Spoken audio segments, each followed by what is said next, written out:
കണ്ണൂരിന് goal നേടിയ മുഹമ്മദ് സിനാന് കരുത്തായി ഗ്യാലറിയിൽ കുടുംബം ഒന്നാകെ ഉണ്ടായിരുന്നു. ഉപ്പയും ഉമ്മയും സഹോദരിമാരും സിനാന്റെ കളി നേരിൽ കാണാൻ നേരത്തെ തന്നെ ഗ്യാലറിയിൽ ഇരിപ്പുറപ്പിച്ചു.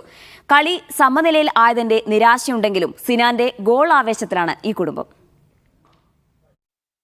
സൂപ്പർ ലീഗ് കേരളയിൽ കണ്ണൂർ തോൽവി അറിയാതെ പോവുകയാണ്. ഇന്ന് സ്വന്തം കാണികൾക്ക് മുന്നിൽ സമനിലയാണ്. പക്ഷേ ആ സമനിലയ്ക്ക് കണ്ണൂരുകാരെ സംബന്ധിച്ചിടത്തോളം ഒരു പ്രത്യേക സന്തോഷമുള്ള സമനിലയാണ്. കാരണം ഇന്ന് കണ്ണൂരിനായി ഗോൾ നേടിയത് കണ്ണൂരുകാരനായ താരമാണ്, കണ്ണൂരിന്റെ പ്രിയപ്പെട്ട സിനാനാണ്.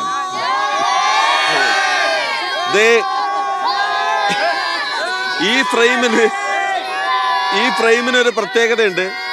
സിനാന്റെ കുടുംബക്കാരാണ് കേട്ടത് മുഴുവൻ. സിനാന്റെ വാപ്പ, സിനാന്റെ ഉമ്മ, സിനാന്റെ പെങ്ങള്, ഒരു പെങ്ങളൂടെ കണ്ടല്ലോ, അവിടെ ഉണ്ട് ഒരു പെങ്ങൾ. ഇതായത് സിനാന്റെ കുഞ്ഞി പെങ്ങള്, ഇത് പെങ്ങന്മാര്, എല്ലാരും കേട്ടോ ഫാമിലി ആയിട്ടാണ് വന്നിരിക്കുന്നത്. സിനാന്റെ ബ്രദർ അല്ലേ, മാമൻ, എല്ലാവരും കൂടെ ഫുള്ള് ഹാപ്പി ആയിട്ട്. ഞാൻ സലീം ഖാനെ നമ്മളിന്ന് ഉച്ചക്ക് കണ്ടപ്പം പറഞ്ഞു ഗോൾ അടിക്കുമെന്ന് പറഞ്ഞു.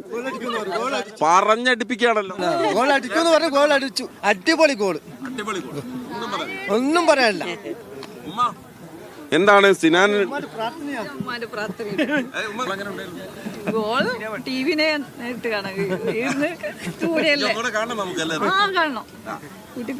ഇടക്കൊന്ന് ലാസ്റ്റ് ഒന്ന് അവിടെ വീണപ്പോ ഒന്ന് ചങ്ക് പിടഞ്ഞു പോയോ?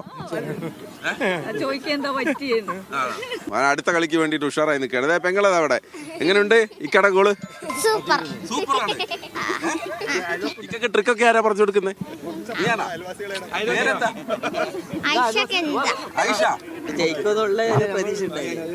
ഓക്കെ, ഗോളില് പക്ഷെ ലാസ്റ്റ് ഇങ്ങനെ സംഭവിക്കുമെന്ന് വിചാരിച്ചു. അത് ജയിച്ചനെങ്കിൽ ഒന്നാം സ്ഥാനത്തേക്ക് കയറുന്നതിനും അതിന് വളരെ സങ്കടം. അപ്പൊ സിനാന്റെ കുടുംബക്കാരാണ്, അയൽവാസികൾ അവിടെ എല്ലാവരും കേട്ടോ ഫുൾ ഫാമിലി ആയിട്ടാണ് സിനാനെ.